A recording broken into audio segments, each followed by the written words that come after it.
I've always been a bit of a digital hoarder. Old hard drives, dusty USB sticks, you name it. I've got a box full of them. Last week, I was on a mission, a spring cleaning crusade to clear out some of this ancient tech. That's when I found it. An old, clunky external hard drive, the kind that needs its own power supply. I hadn't seen this thing in over a decade. Curiosity got the better of me, so I dug out the cables, plugged it in, and held my breath. After a series of clicks and whirs that sounded like a machine waking from a long slumber, it mounted. The file directory was a mess, a digital graveyard of forgotten college papers and blurry photos, but one file stood out. It was a video file named simply Corridor, RV. What caught my eye wasn't the name, but the date modified. 21st of June, 2031. A year that hasn't happened yet. I laughed it off as a system glitch, a corrupted stomp. It had to be right. Still, my heart was beating a little faster as my cursor hovered over the file. What could possibly be on it? My media player launched, but the screen stayed black for a few seconds. Then a low, buzzing hum started coming through my speakers. The video flickered to life. The quality was terrible, like something filmed on a turn-of-the-century phone. It showed a long, narrow hallway. The walls were a sickly yellow, stained with what looked like water damage. A single, bare light bulb hung from the ceiling, casting long, dancing shadows. The camera was shaky, as if whoever was filming was walking slowly, cautiously. The buzzing sound grew louder, punctuated by static hisses. I was about to close it, dismissing it as some weird, corrupted art project, when I saw it. At the very end of the hallway, shrouded in shadow, was a figure. It was tall and unnaturally thin, just a silhouette against the dim light. It wasn't moving, it was just standing there. I leaned closer to the screen, trying to make out any details. As I did, the video glitched violently. The image tore, filled with digital artifacts, and for a split second, the figure was gone.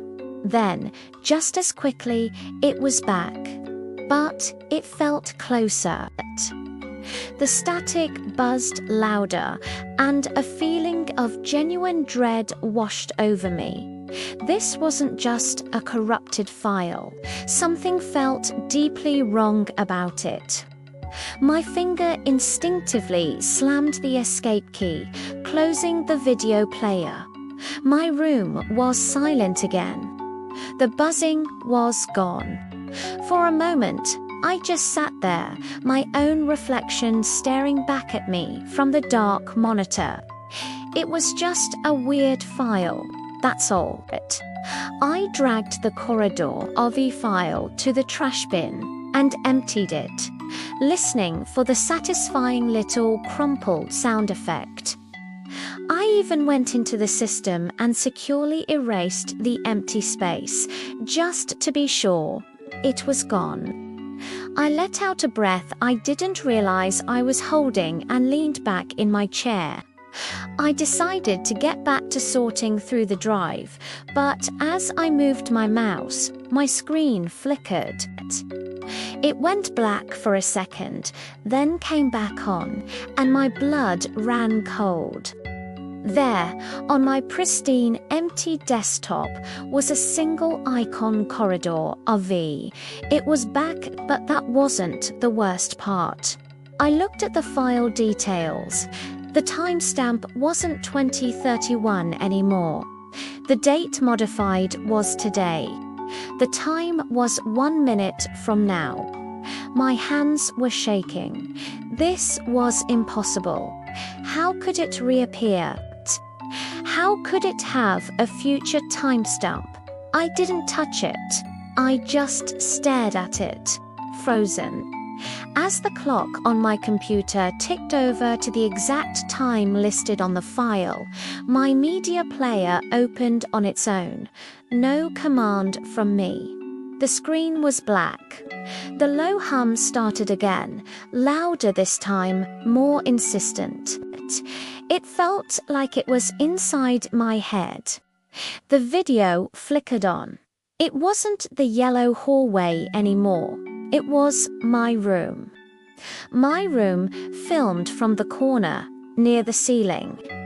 I could see the back of my own head, my chair, my desk, the glow of the monitor lighting up my face. The camera was perfectly still. The buzzing was almost deafening. Then I saw the movement. On the screen, in the reflection of my monitor, something was unfolding. The dark, thin figure was there. It was standing right behind my chair in the reflection. It wasn't a silhouette anymore. I could see its form, gaunt and twisted, slowly, deliberately raising a long, spindly hand. I was too terrified to turn around. My eyes were locked on the screen, on the reflection of the thing that was standing right behind me.